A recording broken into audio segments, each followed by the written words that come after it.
करे है तोरे गजरेली नैना, दीवाना करे है तोरे गजरेली नैना। रानी मोला मारे तोरे झूल झूल रेंगना, रानी मोला मारे तोरे झूल झूल रेंगना। दीवाने करे है तोरे लुप छुप देखना, दीवाने करे है तोरे लुप छुप देखना। राजा मोला भाई तोरे मीठ बोली बोलना, राजा मोला भाई तोरे मीठ बोली बोलना।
भाई तोरे मीठ बोली बोलना, हाय रे राजा मोला भाई तोरे मीठ बोली बोलना।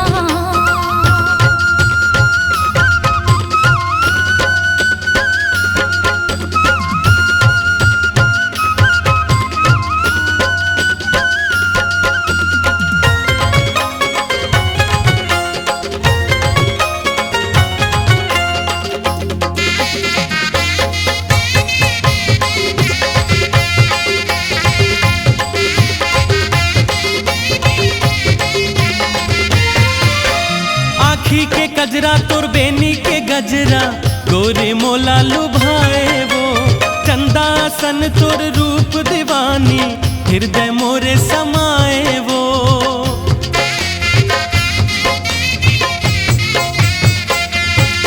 हाँ आखी के कजरा तोर बेनी के गजरा, गोरे मोला लुभाए वो।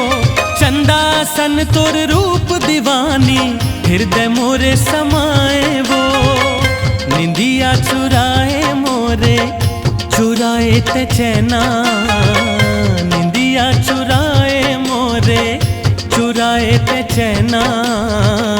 गोरी मोला मारे तोरे झूल झूल रेंगना, हाय रे गोरी मोला मारे तोरे झूल झूल रेंगना। दीवाना करे है तोरे गजरेली नैना, दीवाना करे है तोरे गजरेली नैना।